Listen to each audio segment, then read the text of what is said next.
Hey guys, Stunts the Boss here, also known as Alpha 5 of the Rangers Dojo, or just Andrew Stetzel if you know me. Today we got something a little bit different for you. We have some game replays for some experimental decks and some joke decks and just some stuff we're playing around with.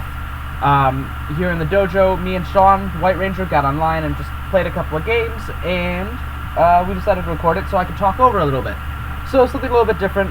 This helps a lot of players see kind of the mindset that we're coming from as we make our plays, or as well as helps hopefully some new players kind of learn some more in-depth strategies. So, without further ado, let's get into it. I believe Sean is playing a very experimental, very bad, if I'm going to be honest, and I can say that because I built it, Skyforce control list. This is light, dark, nature, fire, I want to say. Yeah, it's a really weird list. I've made a lot of improvements to this deck. We'll see how it goes. Shouts out to Hayden in the Dojo Discord. I liked a couple of the ideas in his Skyforce list that he posted a couple of weeks ago now. So, yeah, I'm incrementing on that a little bit. Sean is at the bottom. I am at the top. We can see both hands here.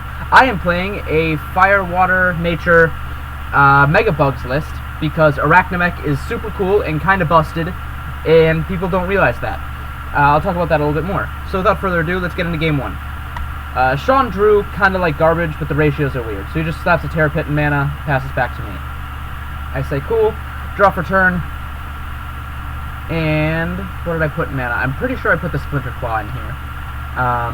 Because I really don't want to play the Splinter Claw from hand unless I absolutely have to. I really want to play the Splinter Claw off of the Arachnomech's effect, which I'll talk about a little bit later. Sean picks up a 6-drop, passes back to me, puts the blast in mana.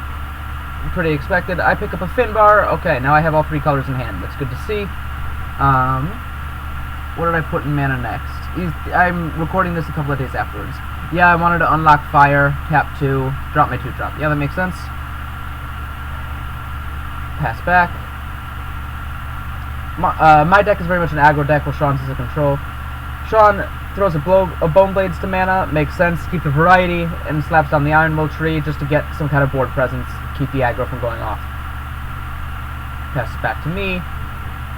Now, this was a hard turn, if I'm remembering, depending on how I draw here. Here I explained to Sean that Control U is untap all, which is a really good feature. Now, I'm pretty sure I just slammed Splinter Claw again, because it's not much of a play. Yeah. No, I slammed Finbar. And, okay, so this is a good talking point, right? So, why did I put Finbar in mana? First, the obvious reason. I needed to unlock blue. I wasn't drawing anything blue. I know from having built the deck, there are the least blue cards in the deck between the red, green, and blue. So, even though Finbar is an absolutely critical card, it wasn't doing anything for me. I have no guarantee of picking up more blue cards. If I pick up like a Rusalka or something next turn, I want to be able to play that. And I've got 2 6-drops in hand already that are more critical and have a greater effect on the board. It seems to me, based on Sean playing a blocker off curve, he played it on turn 3 instead of turn 2, even though he had the colors for it, and the fact that he's put 3 Shield Blasts and mana in a row, that he doesn't have a great hand. That was the read I got. So I wanted to keep the pressure on a little bit. So the Finbar isn't doing a lot, so I want the high tempo, high aggression cards like Hive Queen or Arachnomech. So yeah, that explains why I slapped the Finbar and mana there. Continuing on, pass back to Sean. He's gonna draw. Picks up the Dark Seed. He's probably gonna slap this into mana just to unlock green, if I had to take a guess, although I'm not sure off the top of my head exactly what he plays. Like I say, I'm recording this a week and a half or so afterwards, maybe 2 weeks.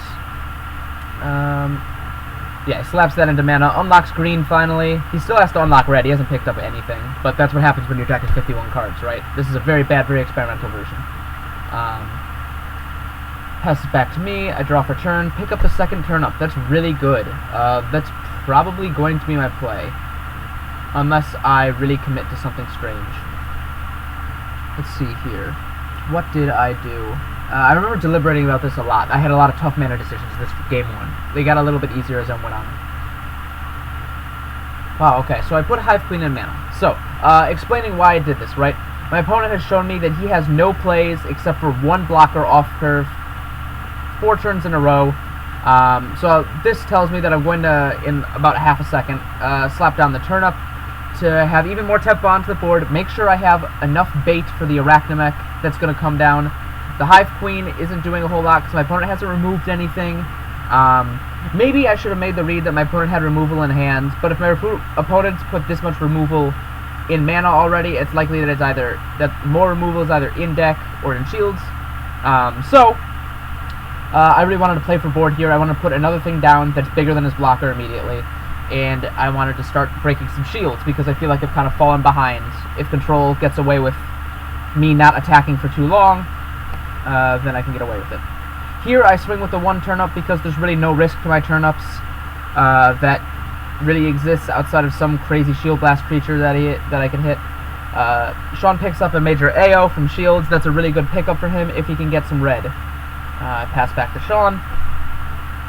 He draws for turn, and I think, if I'm remembering right, he tries to slap something in mana and play the AO without remembering that he doesn't have red, which, you know, it happens. We play these games pretty late.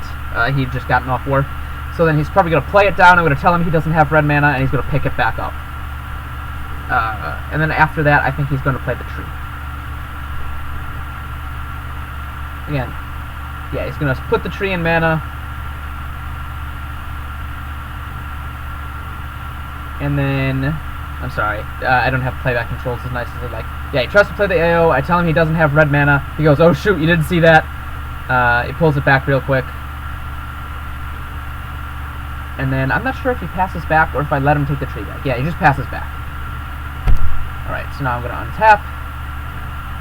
Draw for turn. I get the Rusalka. That's a really good pickup. I think here I decided to play for tempo and slap down the extra Rusalka because I knew I'd get the fast attack Splinter Claw Wasp from my mana zone off the Arachnamech. So I think I played the Rusalka here. If I didn't, that might have been a mistake. And 3, 2, 1, what did I play? Yeah, I slapped the Wasp in mana, which is critical so that I can play my Arachnamech next turn, assuming I pick up something. I play the Rusalka, I lock down the Iron Will tree, now I'm free to attack with the Beetle. Off the Beetle, Sean picks up a Mesmerize. That's a really critical pickup for him later on. I swing with the Turnip because my turnips are pretty much safe. Picks up a Tanarok. I swing with the second turnip. My turnips are very safe here.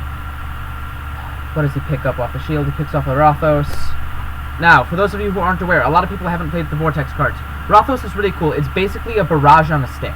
So, with Rothos, when he enters the battle zone, he's a 7-mana 4K Shield Blast creature, enters the battle zone. If Sean wants to, he can sacrifice the Rothos and kill everything that's 2,000 or less on my side of the board. It's pretty much always better than Barrage, unless you need to play a Barrage on curve. However, if you're playing a Barrage on curve, chances are you're not favored in that matchup anyway. So, Rothos can be free Evolution Blade if you hit it off its shields. I don't think there's any fire evolutions in this deck, but, you know, just in case. Rothos is also just a body, so if he comes out, if you get him in shields and he's not, and his effect isn't relevant, well, at least you got a 7-mana 4K body. The discussion that we had here between me and Sean was, do you want this card in hand so that you can use it as red mana for your major AO? And let's see what Sean decides, because that's the only relevant piece. I don't think the mana pod is worth killing at the moment, unless he's really desperate for board control. But the body that Rothos presents is really, really critical. So I can see it going either way, because that helps him contest the board. Yeah, he sets off the Rothos here. He kills the mana pod. He ramps me. Oh, and he kills the Rusalka as well, which is very critical, because that Rusalka pretty much would have ran through his last shields. The blocker, I'm sorry, the Skyforce deck is very blocker heavy. So I pass back. He picks up a Lemon. That's another really critical draw. So I'm guessing he's probably going to put down the Bone Blades to mana here, if I had to guess, because nothing that he has in hand can really. No, he puts down the Blast. Okay, I would have kept the Storm Spark personally and put down the Bone Blades, because that card isn't doing much. But you know, that's just me. It's really not too relevant in this game. Here, he's probably going to, in fact, I know he's going to slam Mesmerize and Lemon, and that's a really hard punish for me not saving another 6-drop. Some would argue that I really didn't have the opportunity to save the 6-drop. However, However, I really had to go all into my mana decisions, and now I'm just kind of praying to pick up another 6-drop because I am left without gas, and that Rathos was really critical to kill my Rusalka, because that Rusalka was pretty much going to single-handedly win the game. I pick up a Krakus. It's fine. It's not really good, but, you know, it'll get me what I need. It's just another body, right? At this point, I'm just trying to Zerg him down. So I play the Krakus. I pass back. Sean draws for turn.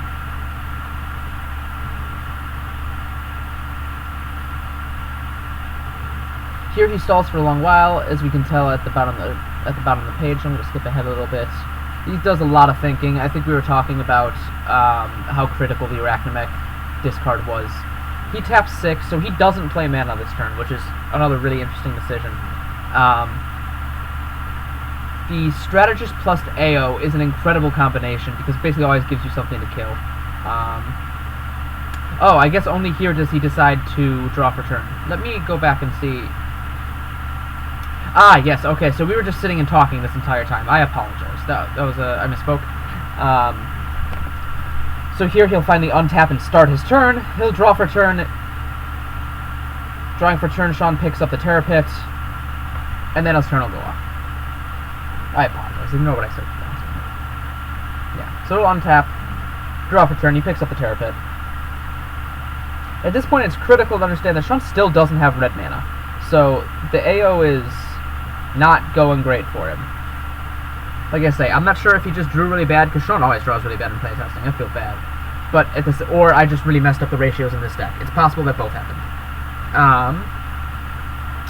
Slaps the Terror Pit to mana. Yeah, that makes sense. I'm not playing anything too big. Maybe it would have been wiser again to slap Bone Blades versus Terror Pit now that he's going to 7 mana. The Terror Pit's a lot more versatile, but tomato, tomato. Yeah, the Bone Blades here for board control makes a lot of sense. I probably would have played the Strategist there to tap the Krakus and use the Lemon to just trade over. Actually, no, that's an awful play, because that would leave me without a blocker. Or that would leave Sean with only 1 blocker. So, Bone Blades is fine for right now. Another critical point to consider, I'm going to pause real quick so I can talk about this. Another critical point to consider is, he's been holding this AO for such a long time. It probably would have been better to slap AO and mana, like, I don't know, this turn, 2 turns ago, 3 turns ago, whatever. That card isn't doing anything in his hand. He needs the red mana so much, and pretty much everything he's put in mana before this point has been more critical. The Tanarok has synergy with the Strategist, and getting Tanarok triggers is really, really nutty in conjunction with Strategist, as we'll see in a later game. Spoilers. So, AO probably would have been better in mana a long time ago. Anyway, I picked up a weaponized Razor Cat. I'm pretty much in top deck mode. I'm just playing big stuff at this point, and then I pass back to Sean. We continue the game. Sean draws for turn. He gets a Bronze Arm Try, and that's really not a great pickup this turn. He needs something that's a little bit more critical to the board, but what are you going to do? He'll slap that thing in mana, because of course he would, right? And I'm pretty sure he plays the Strategist here, because there's no real reason not to, right? Tanarok would be a really weird play, unless he really wants to get that down. He can't play AO, so I would assume he slaps the Strategist here, taps a Razor Cat, because that's all he can do.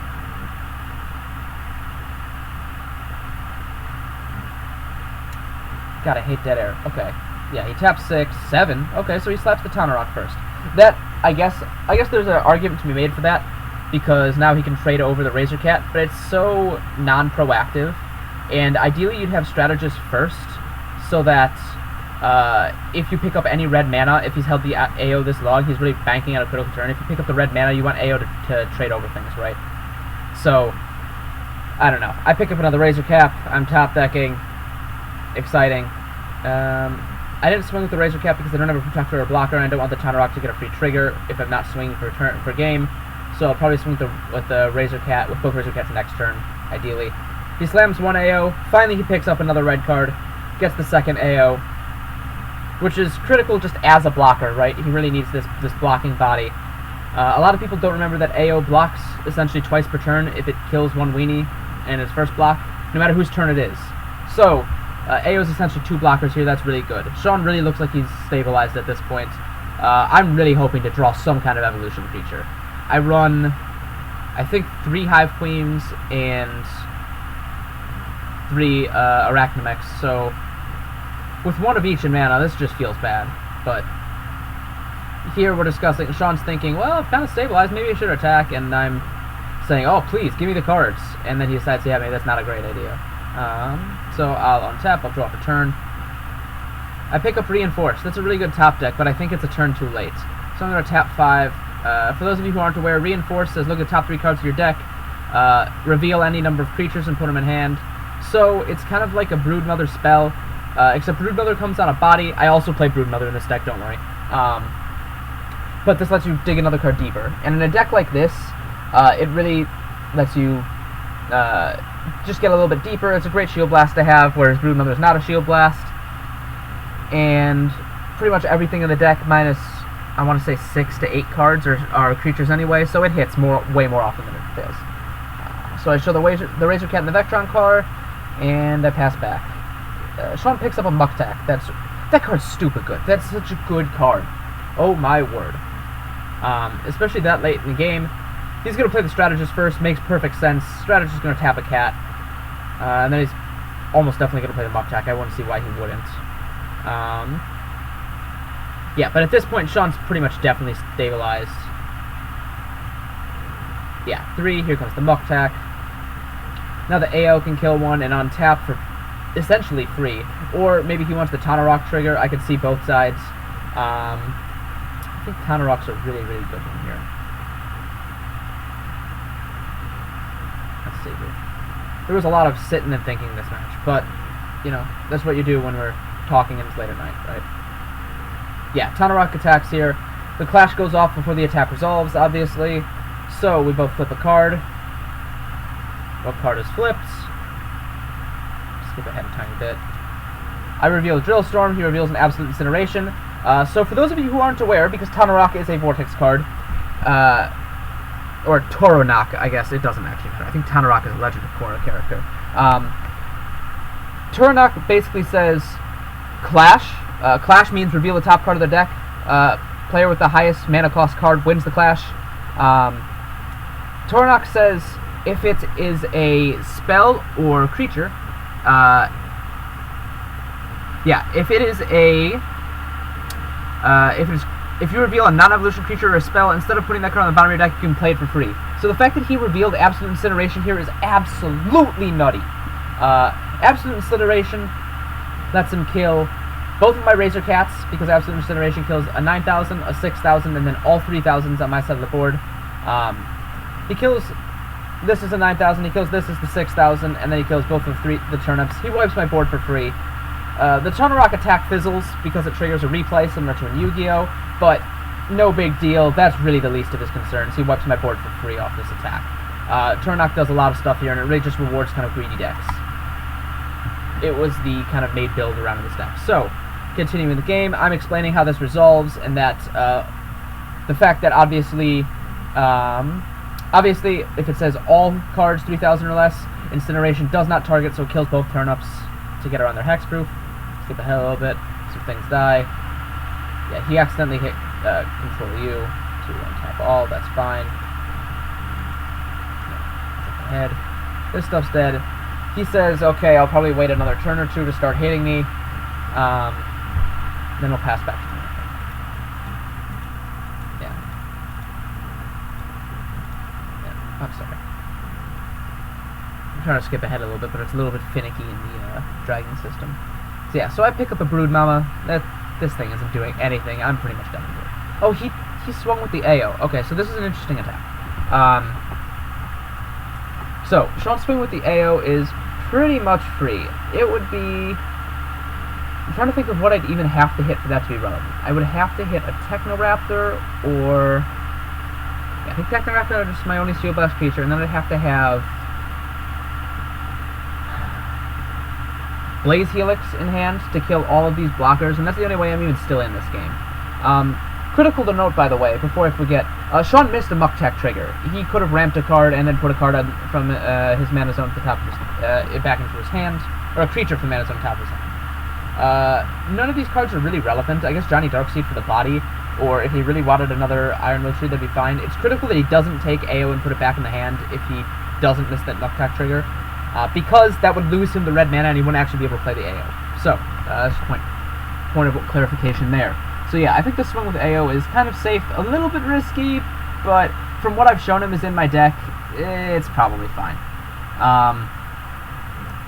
This critically guarantees that I can kill something with a Shield Blast, and he'll still have, very likely, lethal next turn, because he's got Double Breaker, and then Attacker, and a second, and a fourth attacker there. So, bringing me down to 4 wasn't exactly relevant, but it wasn't dangerous, it was probably fine. So I pick up the Broodmother from the shields, and I pick up a Technoraptor. This is pretty much worthless. I put the Technoraptor to mana. I'm thinking to slap the Broodmother here. Nah, I just slap Cat and Crawler, and I say, yeah, you got me. Unless something crazy's happening, because I wanted more bodies. And the Crawler has a relevant effect on the board. Honestly, I just needed red-blue creatures.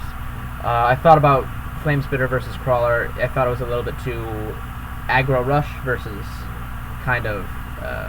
I'm sorry, it's a little bit too much of a rush card versus an aggro card. Sean picks up Dorzim. It's really not relevant at all. He's probably going to put it on the Iron Will Tree. Yeah, he puts it on the Iron Will Tree, so this makes Muck Attack a blocker. Not that it's directly relevant. But it also gives him another Double Breaker. So, just in case, he's going to swing the Tornok. He's going to Clash again. He's going to get something nutty off the Clash. Oh, yeah, second Absolute Incineration. Seems decent. Yeah, okay. So, this game's absolutely over. Let's skip ahead a little bit. I picked up, what I pick up? I got a Finbar and a Mana Tick. Yep. Okay, that's no problem from shields. Next, he's going to swing with probably the Dorzim.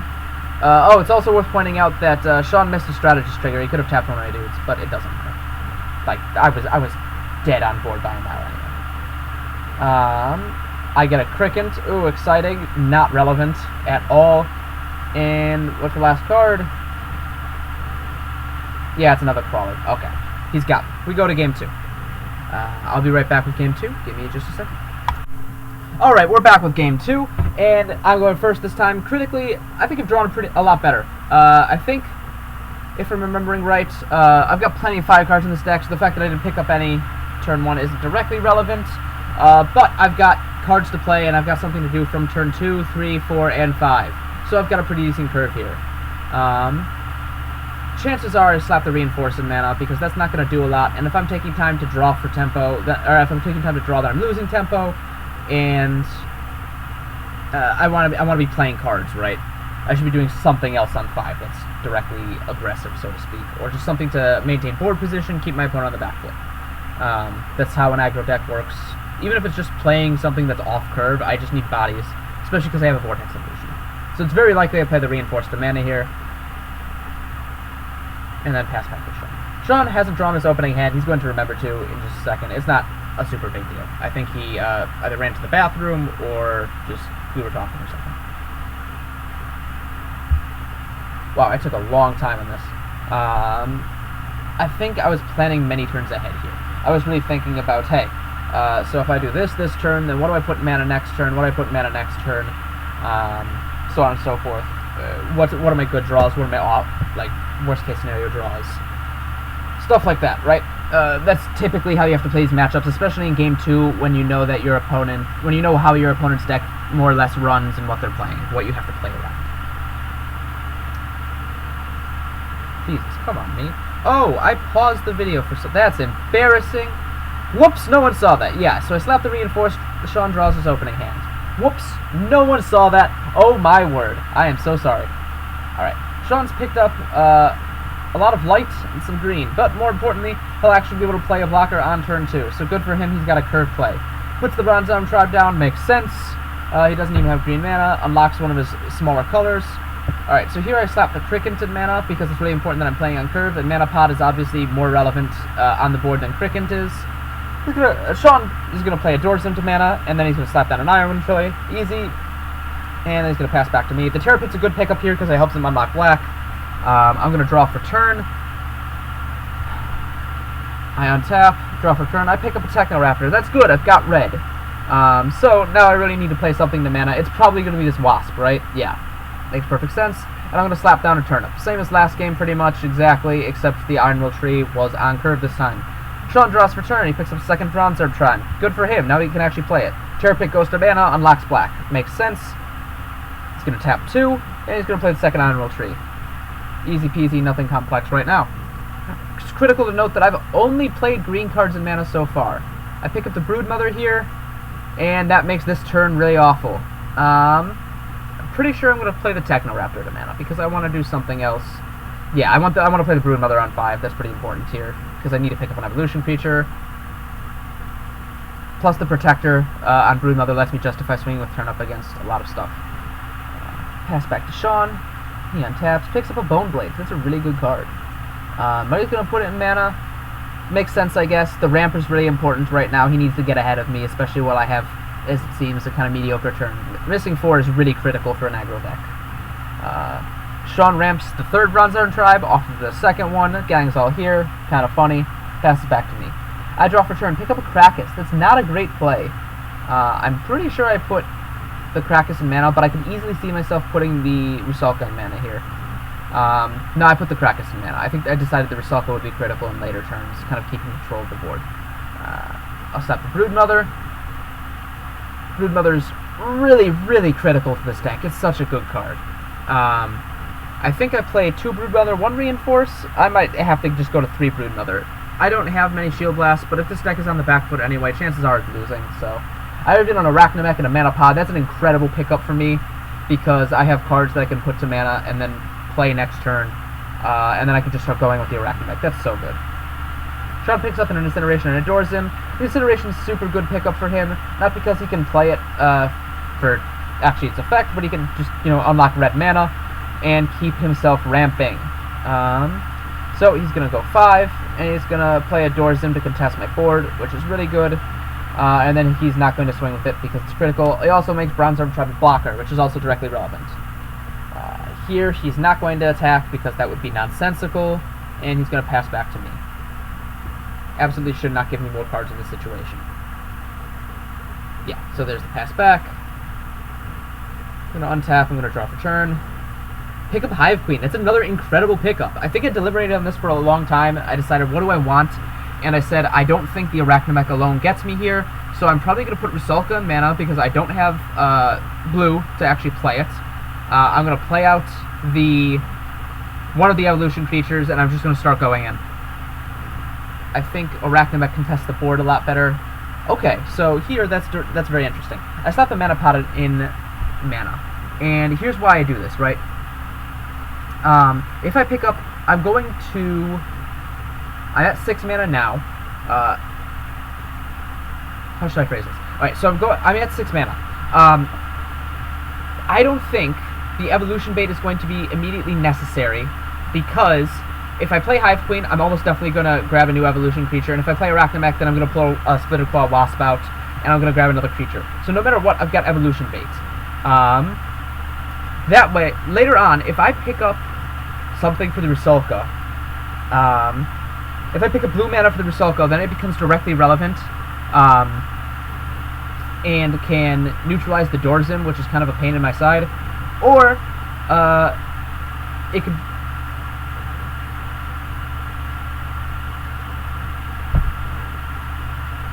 Apologies, my headset gave out. Or the Rusalka could become critical mana for a Finbar later on, or something else. So, holding the Rusalka isn't necessarily bad, but in retrospect, I probably should have held the Beetle so I could potentially play, in 2 turns from now, maybe a 3rd evolution creature, but that would be kind of overkill. The Rusalka is probably better in my hand, but it's hard to say. That's a really tough play. I still haven't played blue, but that just tells you that red-green Megabugs is actually maybe kind of decent. I don't know, might be a fun deck. Or I'm just playing against a really mediocre control deck, who's to say. Anyway, continuing the match. Yeah, so I'm going to tap 6, no question. And here I play out the Arachnamech, I think, and I think I put it on the Turnip and the Beetle. And that's relevant because that should tell Sean that I've got a Hive Queen in hand, or another evolution creature. Yeah, because using my turnip as Evolution Blade is very strange. Usually, yeah, this directly tells Sean that I've got Hive Queen, right? Because turnip was bigger than both of his blockers except for Dorzen anyway. I get the Splinter Claw Wasp from mana. That's a really good pickup. That's the whole reason I wanted to play this deck. Splinter Claw is the only relevant green double breaker that I can pick up off of Arachnamech that costs 5 or less. So, picking up Arachnamech for mana is super good. I can swing with the Arachnamech. This was actually a mistake here. I should have swung with the Wasp first, but it's fine. He's going to ramp with the Sprout. Ramps a Rothos. Cool. He's got more red mana. It's not a big deal. Sean's 2 turns ahead of me in terms of ramp right now. Actually 3 because I took 1 card out of my mana with the Splinter Claw. Here, Sean made a critical misplay. I was prepared to sacrifice my Splinter Claw, which is probably a mistake, and he just didn't block with the Dorzen. He totally forgot that this thing is a blocker. So he could have easily killed my Splinter Claw, and I could have been punished heavily for that. So, read your cards, Sean. I mean, there's nothing else for that. I guess he might have been desperate and wanted cards to hand. That's the only way I can really justify that. But, yeah, that's kind of critical. So, yeah. Pass back here. Wait a second. Did I apologize. I'm going to say... So, I attacked my Arachnamech. Attack with the Wasp. Yeah, he kills the child. Okay, I just wanted to make sure that I interpreted that correctly. Sometimes I get a little lost in the replay. Here, he thinks for a long time. I think he's deliberating whether the Storm Spark's better in mana or if he's actually usable later on. He also complained about how big Arachnamech is.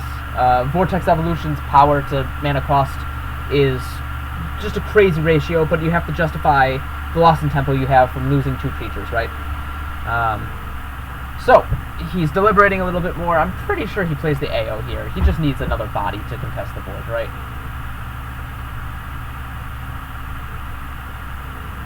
What are you doing, Sean? Come on, do something. Yeah, there's 5. He's going down with the AO. It's interesting that he doesn't play mana, but he's already 3 turns ahead of me, and pretty much his entire deck costs 8 or less, so it's probably fine. If he needs to, he can play it for mana the next turn. AO's going to kill the Wasp, which makes perfect sense. Here, I obviously don't block/protect with the Broodmother because AO's going to untap and then kill both my guys, and I want to have the Megabug for Evolution Break to the Hive Queen. Wow, look, a second Hive Queen. That's really good. Who knew? Here, I'm pretty sure I'm going to slap the Resalto mana. Yeah, I decided, okay, I'm not getting blue. Finbar doesn't do a whole lot for me. I want the Hive Queen, and then I can grab Evolution Blade for the second Hive Queen off the first one if I need to, and just kind of go off from here. So here, I'm just rolling. It's kind of a mess. I declare attack with Hive Queen. Yeah. Declare attack with Hive Queen, search a guy. It's important that I attack with this Hive Queen first, because if I attack with the Arachnamech and kill the Hive Queen, I don't get the trigger. So, glad I didn't mess that one up here. I know I missequenced a couple of attacks in this match. I'm looking at the top cards of my deck. And I think I reveal a Manapod Beetle. Yep, okay. That's good because it's just resistant against Shield Blasts. I can get the nice ramp. Ramp really isn't necessary. Sacks off the tree. I attack with the Arachnamech. I think he's going to sack off... No, I think he actually takes this attack because he really wants cards. If he can't swing back on board, then he's just going to lose anyway. Yeah, I think he was hoping for a Blast, Terror Pit, something. He gets a Taunarock. Or Tauranok, I'm sorry. I'm going to keep doing that. It's not a big deal. It's a nonsense win. And he picks up an Iron Roll Tree. Those are not good blasts at all. That's actually one of the main problems with Tauranok. It really just doesn't do anything when it hits the board. It's kind of slow. In fact, it's very slow. Sean's at 7 right now, so the Volaron is actually the only thing that's out of range for him. It's also critical to know that Volaron is powerful attack plus 4,000, which means it can only trade with the Arachnamech at best, but it can hit over Hive Queens. That would be a really tough decision if he had mana to make that decision. But right now he decides, okay, Storm Spark isn't relevant, I need to do something, and I mean, I guess he needs to play Iron Will Tree, but he doesn't know it's in my hand. He doesn't really have any reason to read that it's in my hand. I know for a fact he's not hand tracking, because it's so hard to hand track in Cockatrice. Anyway, so yeah, he's going to play the Tornok here, just because he hopes he lives the next turn and the Tornok can get some triggers. And maybe some absolute incineration garbage happens like the last game, who knows. So we're going to tap all, and then this is pretty over. Oh, look, now I finally got blue mana. I can play a Finbar if I want to.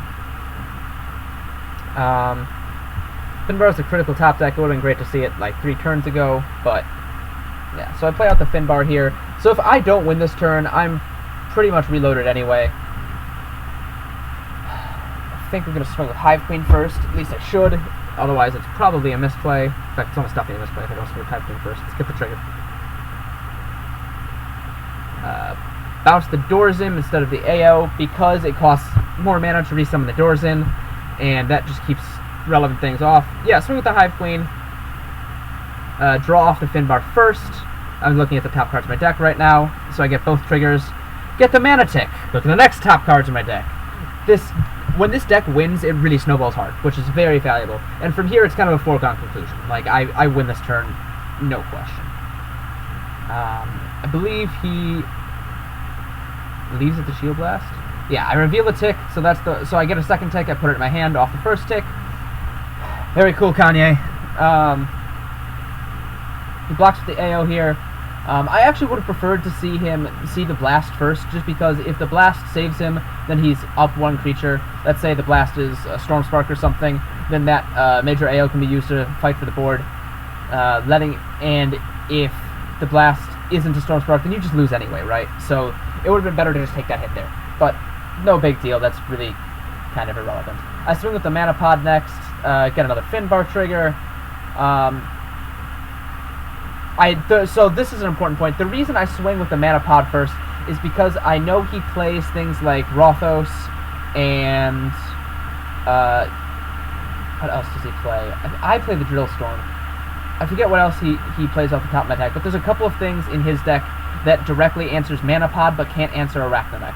So I chose to swing with Mana Pod first to play around those cards, even though it's unlikely that they would be relevant. Usually you would swing with the Arachnamech first, because if he has to Terra Pit something, it's better that he Terra Pits the Beetle, obviously, because the Arachnamech's the bigger card. But in this case, I've seen a lot of cards in this deck, and I have the feeling that, I play around board things by swinging with the Beetle first. If I get hit with the Terra Pit by that, I mean, I still have a lot of things on the board. I'm probably fine anyway. So yeah, that's the game, and I'll show you guys Game 3 in just a sec. Stand by. Alright guys, back with Game 3. Funny story, I actually talked all about Game 3 this entire time and wasn't recording, so, dummy me, I guess. Sean's going to start out first this time because I won the last game, and here we go. I'm still drawing for turn as he plays, it's not a big deal. This is what Strategist and Mana. That's a fine decision. I might have put Spire Puppet, but at the moment he doesn't have anything better to do on turn 4, and he's got a lot of time to pick up black mana, so that's fine. I draw 6, obviously, because I'm going second. I'm on the draw. Here was a really, really tough mana decision. So, to go over it quickly, because I kind of rambled earlier, as I didn't record it the first time, I have a really tough hand. I've got 2 3-drops, I have no 2-drops. I've got 2 4-drops, I've got no 5-drops, and I've got 2 6-drops. That's all real difficult for me. So, thinking about what's going on here, I'm going to play the Vectron Crawler in mana, and here, let me explain why. Vectron Crawler unlocks 2 colors. Right now, Finbar is looking like it's going to be the better play on turn 6 than Arachnamech is, based on my hand. Just because I'm not going to have too many creatures on the board, very likely, and it's also very likely that I'm not going to have anything really decent to pull for mana based off my opening hand from the Arachnamech. Vectron Crawler is obviously the better 4-drop, but I need to guarantee that I put blue mana into my mana zone early so that I don't end up trying to put a multi-civ into mana on turn 6, if that's the only blue card I pick up. So, that's a tough decision, but that's the one I ultimately come to. Obviously, I need to play the 3-drops on curve. Otherwise, I just kind of get blown out because I'm not being aggressive enough. So I'm going to skip ahead a little bit after I've made my decision.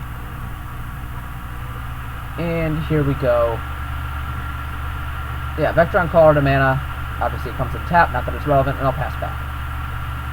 Sean picks up a Sprout. I can put this in mana now, or he can save it for later. It's not a big deal. Sean is a big fan of just saying, Shield Blast, this goes to mana, so he's going to put the Storm Spark. I might have actually held the Storm Spark for board control, but it's fine, I guess.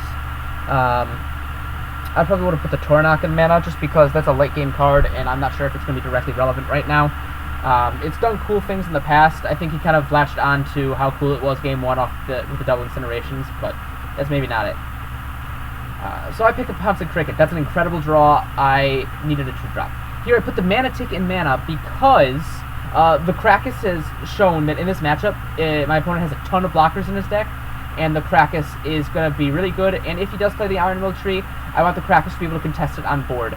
The Tick isn't doing a whole lot for me at the moment. Like, the draw would be good, but I think I have more or less a plan. He plays Sprout to mana, that makes sense to me, and he passes back. I pick up Splinter Claw Wasp. That's another great draw just because I always want to be playing Splinter Claw Wasp from mana if I can, instead of from hand. There's an argument to be made that I should have played the Technoraptor there instead of the Splinter Claw because I needed a turn 5 play, but I need a turn 4 play more, honestly. 4 is an absolutely critical turn in Kaijudo. So I put the Wasp in mana, I play the Krakus, I swing with the Cricket. Easy, easy. He picks up the Dark Seed from the Cricket. That's cool. Now he's got another source of dark mana. That's cool. And then he picks up the Volaron. I would have put Volaron or Dark Seed in mana here. Both are multi-civ cards of a color that he needs to unlock. Pardon me. He needs to unlock. I could also easily see him playing the Spire Puppet here to unlock dark mana so that he could play the Dark Seed just to contest the board with a big body for the next turn. Either would have been fine. Instead, he plays the Tornok here. That's a really strange play to me. Like, Tornok is, I guess, the least relevant card, but Volaron is a 9-drop. Sure, it can kind of save the game, but... I'm sorry, Volaron is a 9-drop.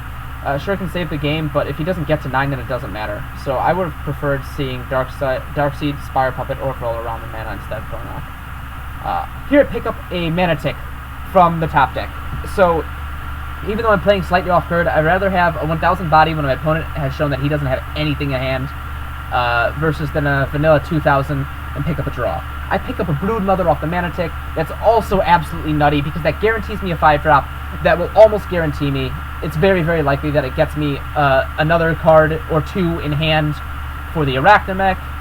Things are kind of going my way. I swing with the Cricket here, which is actually a mistake. I should have swung with the Krakus first because if he hits like a Bone Blades or a Terror Pit or something, Krakus is the better card. I want him to feel pressured to kill my creature that hasn't attacked yet so he can save a shield versus kill the... Shoot, no one saw that. Alright, sorry about that, guys. Back to where we were. Yeah, so I swung with the Cricket first. That was absolutely a mistake. I should have swung with the Krakus first so my opponent feels pressured to kill the Cricket instead of the Krakus. So continuing on, swing with the Krakus next because I really need to pressure the board and maybe I just win the next turn, right? He's shown me he has nothing in hand for me. He picks up Absolute Incineration. That's a great source of fire mana, especially if he picks up an AO. So I would have slapped Incineration to mana easily. I mean, I guess you could play Volaron and then the Spire Puppet, but I really don't like the play that he makes here, which is the Iron Will tree. I'm pretty sure he forgot about the Krakus effect. The Krakus makes the Iron Will tree come into the battle zone tapped, and it doesn't do anything, essentially. So now I can just win on board if he doesn't get a blast. That's unlikely because he's got just a Sprout and a Storm Spark in mana right now, and he's got a second Storm Spark in hand. So it's very likely that I'll get some kind of blast. I pick up a Hive Queen off the draw. That's great! I'm top-decking like a god, I'm not gonna lie. Some of these, like the Broodmother off the Mana Tick, were intentional draws. And here I play the Finbar down, because I thought the board would be a lot more contested in the early game, and that I wouldn't have as great of a board position as I do now. And my opponent has almost no board and isn't really playing anything. So Finbar's not doing as much as I'd like it to. Play the Broodmother here for draw. Hive Queen and Arachnamech are both way better turn 6 plays. Broodmother is also relevant because if he plays like a Dorzim or an AO, I can use that as a protector to protect something else. I guess Broodmother doesn't do as much against an AO, but it's still directly relevant as just kind of another body that I can swing with. I pick up a Krakus and a Technoraptor. Both of these don't do anything when they come down. They're sort of slow, but they're just more bodies and more easy mana decisions for later, so that's both great for me. I swing with the Krakus first. I pick up on my misplay before. Not to be results-oriented, but Sean gets an Absolute Incineration off the shield. This tells me that he probably should have played the first Absolute Incineration before, because now I get saving it because it's an important board clear. but he really needed that red mana, and he really needed to just do anything besides play an Iron Will Tree that does nothing. Even if it's just play the Dark Seed and make me hesitate because it's a big body, like, that's still something, right? He picks up the second Mesmerize, or I'm sorry, he picks up the first Mesmerize from Shields. That's not a Shield Blast. I've got 3 bodies on board, so that's going to be the game. A bunch of misplays from both sides. We played, like I say, we played these really late, not that it should be an excuse. There were also some pretty weird, pretty experimental decks. I think that with 2 suboptimal decks, as a rule of thumb, usually aggro is going to get there unless it's pretty bad aggro. It's a lot harder to build control than it is aggro, because you just kind of figure out how a curve works and figure out how your synergies work and then slap crud in. So, that's kind of my reflection. Obviously, both of these decks need a lot more work, but there's just some stuff that we're playing with for games this weekend. I hope you guys enjoyed this new format. I'll record these when I get the chance. I'm spending a lot of time working, as well as trying to run things for the tournament. I haven't forgotten about that, by the way. I'm just trying to make some logistics work and get some organization down. We only had 4 people sign up, so if you're still interested in the Kaijudo tournament, leave it in the comments. We can do a lot of them, we can do a lot of different formats, but we need people to enter the first one so that we can actually practice running them, right? So, leave some comments about how everything went and what you think, and I'll see you guys later. Peace.